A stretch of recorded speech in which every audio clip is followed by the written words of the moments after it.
During World War I, German airman Peter Strasser commanded the fleet of Zeppelins that flew to Britain and carried out the first systematic bombing of civilians from the sky.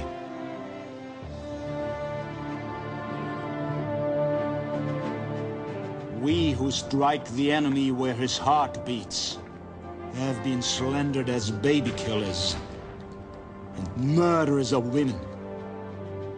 What we do is repugnant to us too, but necessary, very necessary. A soldier cannot function without the factory worker, the farmers, and all the other providers behind them. Nowadays, there is no such animal as a non-combatant.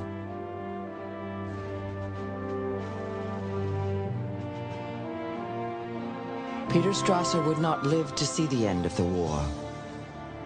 His Zeppelin would be shot out of the sky. But already in 1915, he knew a dark secret. War in the 20th century would be a new kind of war. Total war.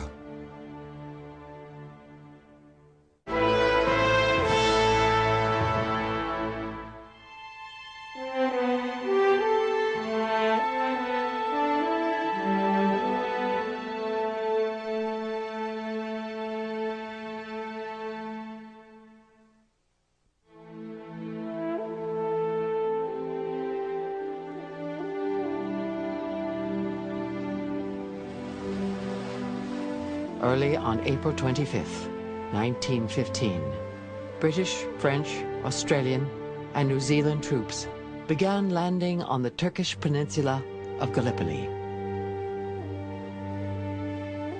Their aim, to knock Germany's ally, Turkey, out of the war.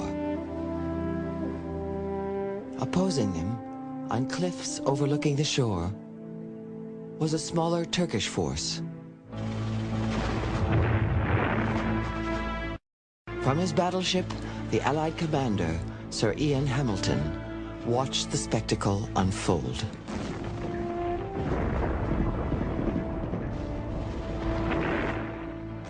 The day was just breaking over the jagged hills. The landing of the lads from the south was in full swing. We could see boatloads making for the land, swarms trying to straighten themselves out along the shore. God, one would think, cannot see them at all, or he would put a stop to this sort of panorama altogether.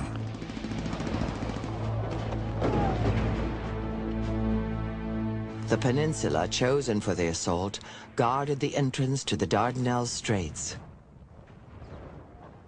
4 weeks earlier, the British Navy had failed to open up this route to the Black Sea and its ally, Russia. Now it was the Army's turn. An amphibious expedition is the most difficult operation of warfare, especially if you're sending it against something like the Gallipoli Peninsula, which must be one of the most defensible pieces of geography in the world. What you've got is a very few beaches and then high cliffs, overhanging cliffs, towering hills, an absolutely ideal place for a defending force to place itself.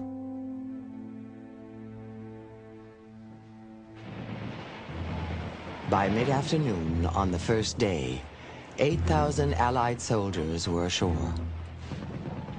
The outnumbered Turks began to pull back, until they encountered Lieutenant Colonel Mustafa Kemal. Said to the men who were running away, "You cannot run away from the enemy.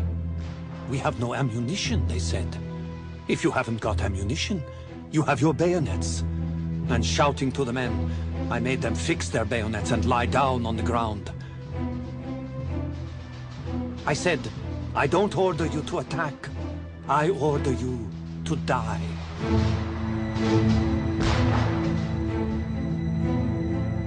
Because of Kemal, the Turkish troops stood and fought, allowing reinforcements to reach Gallipoli. But the price for Turkey was high. They knew they would die in about 3 minutes, but they showed not the least dismay. There was no wavering. Those who could read prepared to enter paradise with the Quran in their hands. Those who could not recited the prayer as they went forward.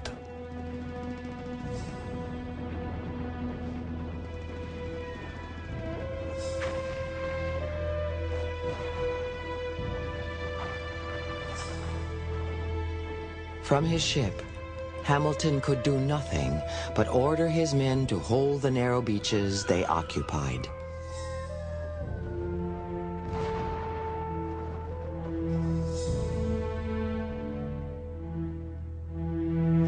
There is nothing for it but to dig yourselves right in and stick it out.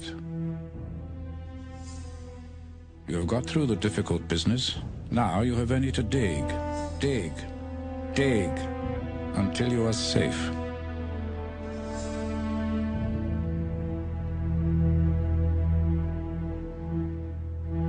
It's not really an episode in a great European war between industrial powers at all.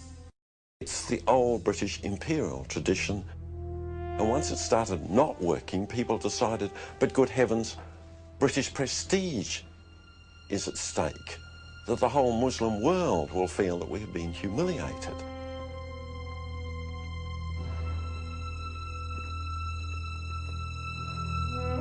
Gallipoli, which was to have been a quick victory, instead became a miniature version of the Western Front, a war of trenches and stalemate.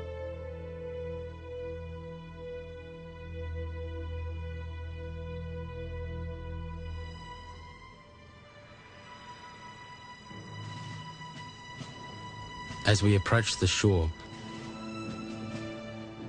what an aspect opens up before us. Valleys and valleys, scrub-covered hillsides, men getting about, looking all the world like ants. But above all, the thing that meets, or rather hits the eye, is the number of dugouts. The whole landscape is covered with them. It looks for all the world like a mining camp. Cyril Lawrence was one of the Anzacs, Australian and New Zealand soldiers who went ashore at Gallipoli 1 month into the campaign. The trenches are totally different to what I expected. It is sure death to put your head up to look around. Even the periscope mirrors, measuring 3 inches square at most, are picked off one after the other. When the Turks charge, they usually cry, "Allah, Allah," and our boys reply, "Come on, you bastards, we'll give you Allah." And from the frequent use of this word, poor old Turk wants to know if bastard is one of our gods. At some places, the trenches were very close. They could hear the voice of each other. They could hear the Turks singing songs in the evening. They asked questions at each other. Why are you fighting? Why are you here?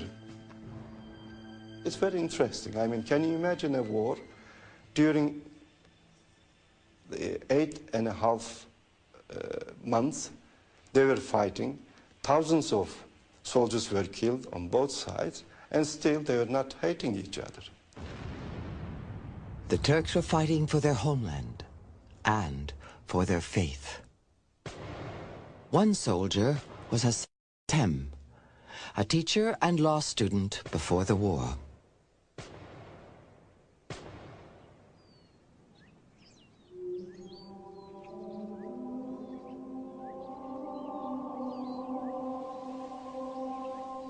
My dearest mother,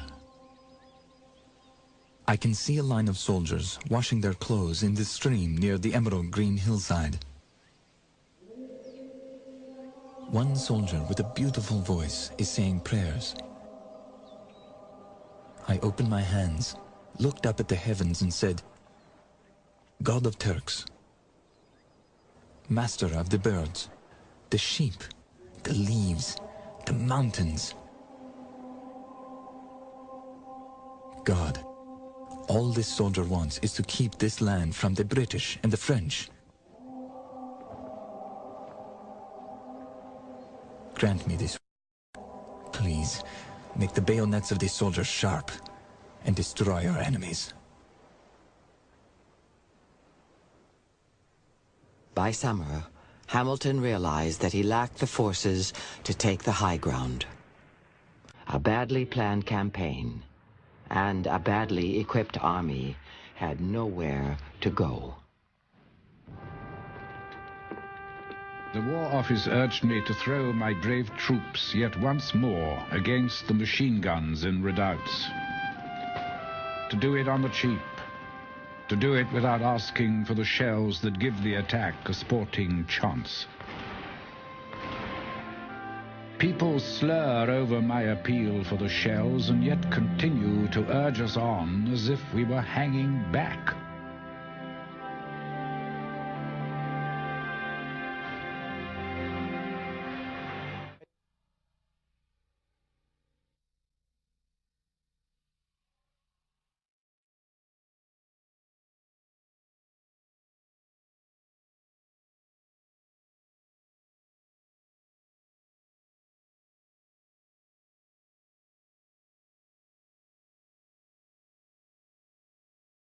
By 1915, nearly every family had at least one loved one who had marched off to battle. 9 million men would never return. When war was declared, 21-year-old Vera Brittain had called it the most thrilling day of her life. Vera was a student at Oxford University. She was also deeply in love. Her fiancé, Roland Leighton, had joined the army. So had her brother Edward and their close friend Victor Richardson. The Three Musketeers, Vera called them. The war, we decided, came harshest of all upon us who were young. The middle-aged and old had known their period of joy. Whereas upon us, catastrophe had descended just in time to deprive us of that youthful happiness of which we had believed ourselves entitled. To this constant anxiety for Roland's life was added a new fear, that the war would come between us, putting a barrier of indescribable experience between men and the women whom they loved.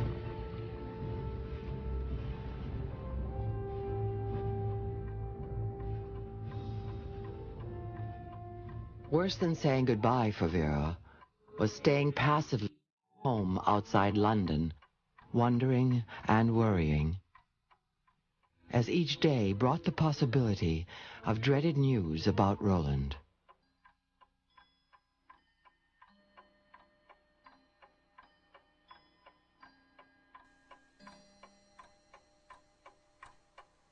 Ordinary household sounds became a torment. The clock marking off each hour of dread struck into the tension with the shattering effect of a thunderclap. Every ring at the door suggested a telegram. Every telephone call a long-distance message giving bad news. Wanting to contribute, Vera tried knitting for soldiers, but quickly became bored. Women get all the dreariness of war, she complained, and none of its exhilaration. She decided to leave Oxford and become a nurse.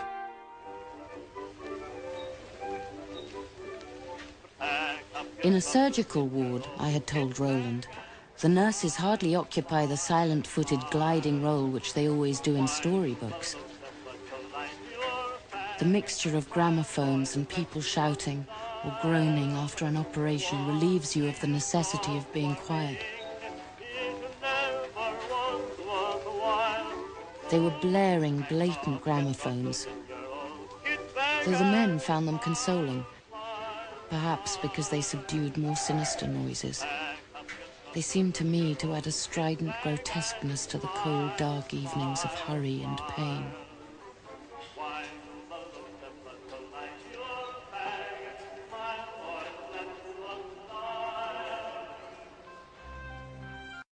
As Christmas 1915 neared, Vera Brittain received good news. It was a hastily written note from her fiancé, Roland. "Shall be home on leave," it read. "Land Christmas Day." 2 days later, the phone rang. Believing that I was at last to hear the voice for which I had been waiting, I dashed joyously into the corridor. But the message was not from Roland. It was not to say that he had arrived home that morning, but to tell me that he had died of wounds on December 23rd.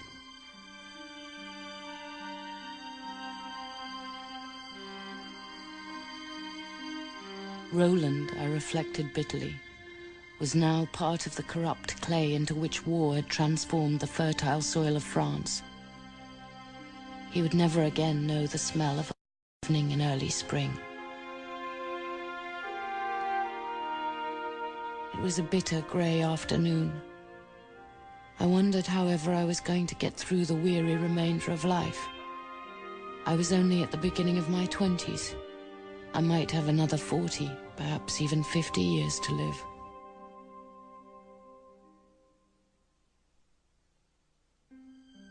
The next to die was her friend Victor. Vera clung to the hope that the last of the Musketeers, her brother Edward, would survive. He was killed in the last year of the war. Edward, like Roland, had promised me that if a life existed beyond the grave, he would somehow come back and make me know of it. I'd thought that of the two, Roland, with his reckless determination, would be the more likely to trespass from the across the boundaries of the tangible. But he had sent no sign, and Edward sent none. Nor did I expect one. I knew now that death was the end, and that I was quite alone. There was no hereafter, no Easter morning, no meeting again. I walked in a darkness, a dumbness, a silence, which no beloved voice would penetrate. Vera Brittain's memoirs remain among the most moving testaments to the lost generation of the Great War. She shared her sorrows, she said, to show that war was not glamour or glory, but abysmal grief and purposeless waste.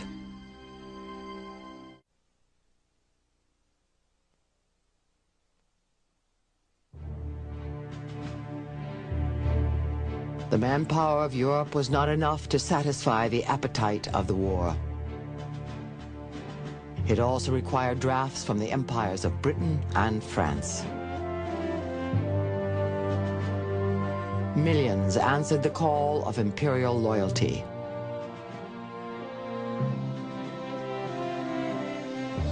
One newspaper appealed to Africans this way. The present war is a world war. Without you, your white comrades cannot do anything.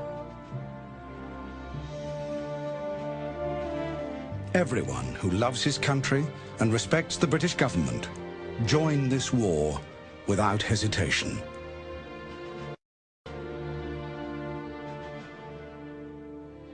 One who came forward and joined the French army was a West African, Kande Kamara.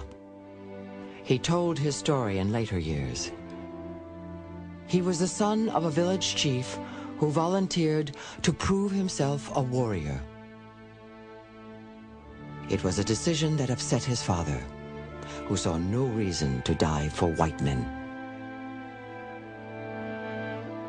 Please forgive me. I'm simply doing this for our house. If I die as a man. I'll simply be buried as a man.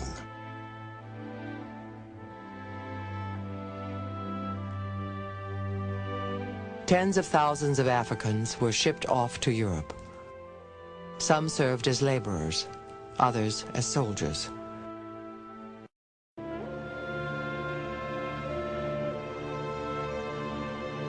Conde Camara never forgot his passage.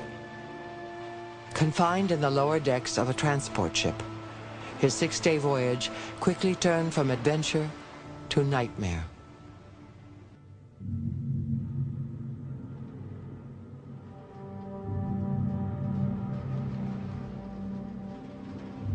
Some were getting very seasick. Some were vomiting.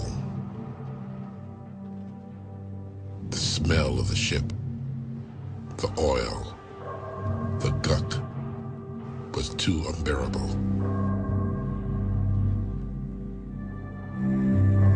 Some people didn't know where they were going, even why they were fighting.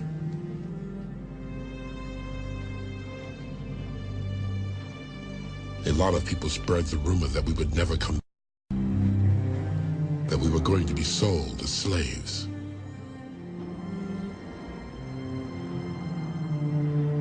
Some said, if the ship sinks, who gives a damn? Because we're all going to die anyway.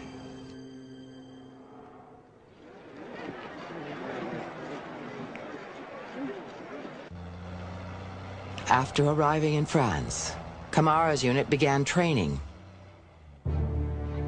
As always, turning recruits into soldiers began not with fighting, but marching.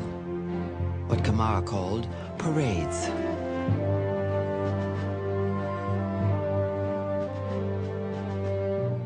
When we arrived at Bordeaux, we were sent directly for parades. After resting, we went back for more parades.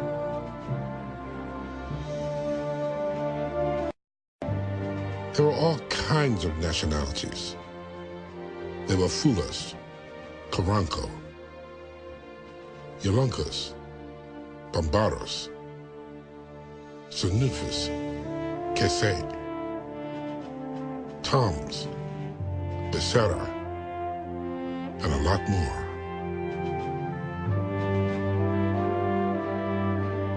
Camara was just as impressed by seeing an airplane for the first time.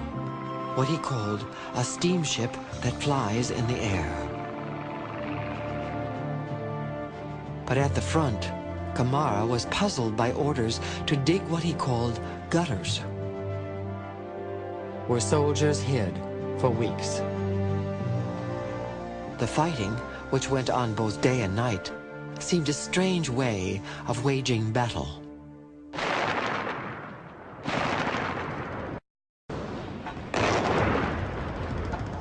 You couldn't hold your teeth because of all your trembling.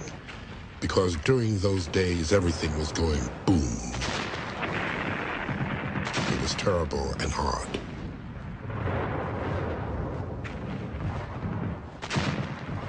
In the white man's war, you never say I'm thirsty. You never say I'm hungry. You fight and fight and fight until your heart tells you you're afraid.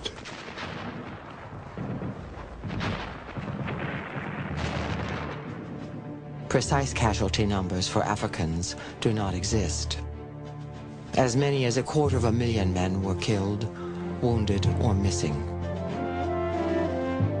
But their sacrifices brought them little respect from their colonial rulers or the enemy in the opposing trenches. Black, and we were nothing.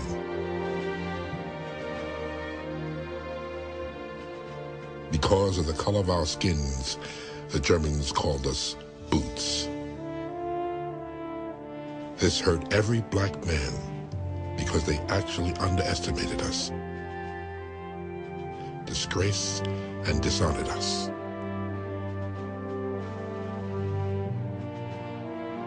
Camara survived the fighting and returned home after the war to his tribe. He had once admired the power and might of Europe. But what he found on the battlefields of France made him question what Western civilization had to offer.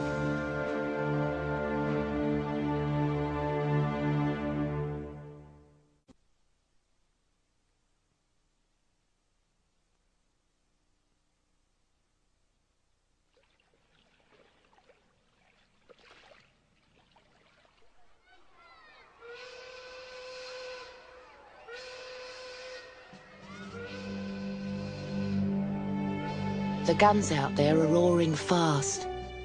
The bullets fly like rain. The aeroplanes are curvetting.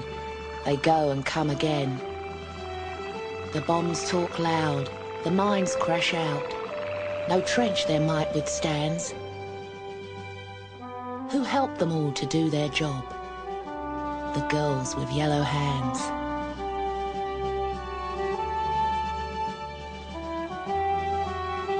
As men marched off to war, women marched off to work. The result was a dramatic but temporary change in the workforce of every fighting nation.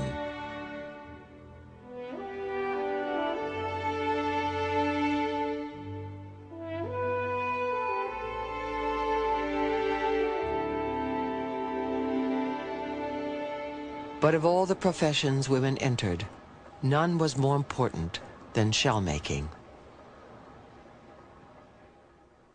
In Britain, 1 million women poured into munitions factories. 28,000 women worked here, on Warren Lane, in southeast London. The Woolwich Royal Arsenal was Britain's largest. This, too, was a battleground.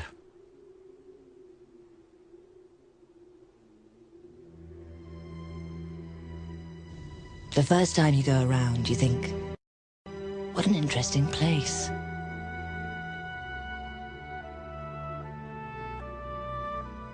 Then the evil smell becomes more noticeable. The particles of acid land on your face and make you nearly mad, feeling like pins and needles. Gabrielle West knew the dangers of working in a shell factory. She first ran a factory canteen, and then shocked her father by joining the newly formed Women's Police Service. Her assignment was to maintain order inside factories.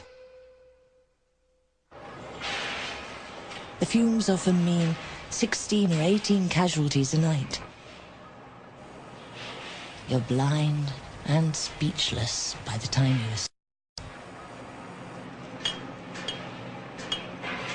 you... War work was dangerous, laborious, heavy, dirty.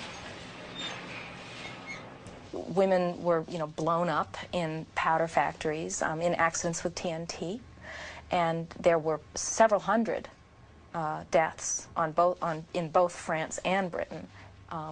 Just due to explosions alone. An exploding shell was a quick way to die.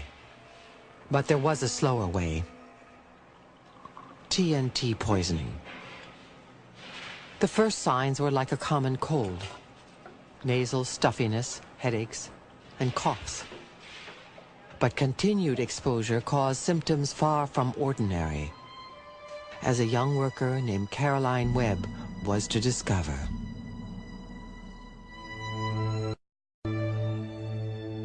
It was all bright ginger, all our front hair. And all our faces were bright yellow. They used to call us canaries.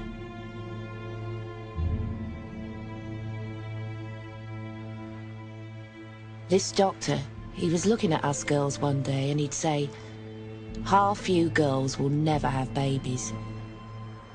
And the other half are too sick. God help you. Seeking adventure, Caroline Webb had left her job as a dressmaker for employment first as a shell filler, then bullet maker. "We were kids," she later said. "We didn't bother whether we were blown to bits or not." Sometimes, upon our little train, it would be all packed with different people. And there'd be all the officers sitting there.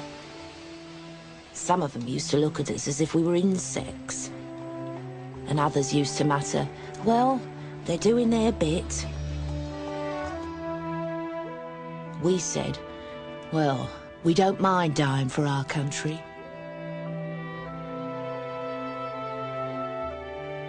One of the things that women gained as a result of going into the war factories, aside from decent wages, was recognition, a sense that what they did mattered, and that it mattered centrally to the most important thing that was going on at that time, which was winning this war.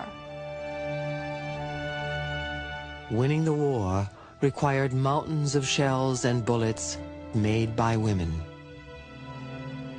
Some hoped that the new openings created by the war would continue afterwards.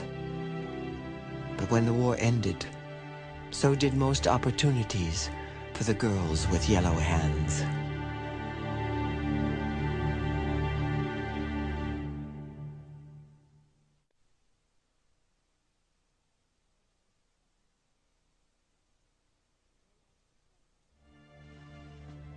No end of Zepp excitements lately. A few weeks ago, we heard distant guns in the middle of the night. We looked up, and there was the Zepp so low you could see the cars hanging underneath. My word, we did scoot. There was a tremendous din of firing, and things began to patter on the roof. I thought I was dead that time. Winning the war meant breaking the will to go on, of soldiers and civilians alike. Zeppelins first appeared over London in 1915.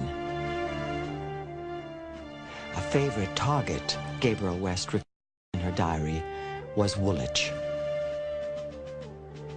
We were just going back to our hut when we heard wild yells of cheering. So the whole sky turned red. Then we saw the Zepp in flames to the north. All the workers in the arsenal roared and shrieked. All the boys sang Tipperary, and all the neighbours scattered about congratulating each other.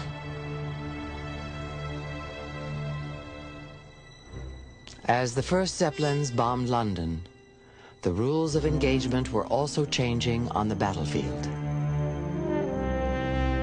The German army introduced a new weapon in hopes of breaking the stalemate on the Western Front: poison gas. First came chlorine, the yellow gas, then came the green gas, then came mustard gas, the granddaddy of napalm. And each of these had appalling effects on men who were trapped in the trench system. It didn't break the defensive lines. It made the level of suffering much worse than it had been before.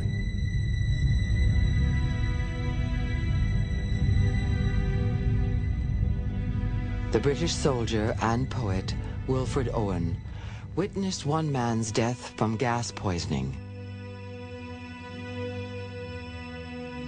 In one of his most famous poems, he captured another dimension of total war.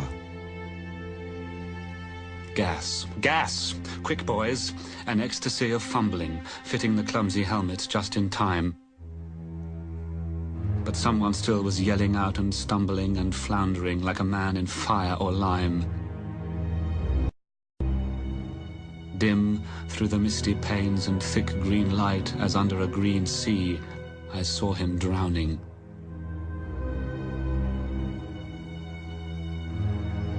In all my dreams, before my helpless sight, he plunges at me, guttering, choking, drowning. If in some smothering dreams you too could pace behind the wagon that we flung him in,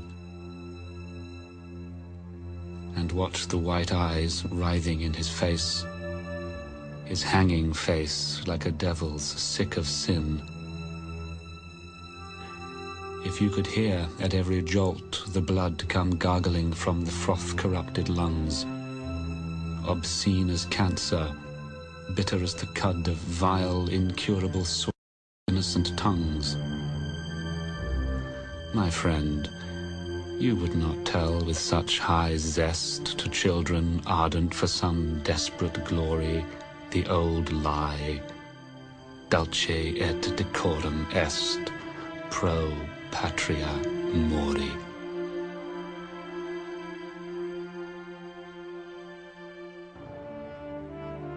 Whether it was sweet and noble to die for one's country also became a question.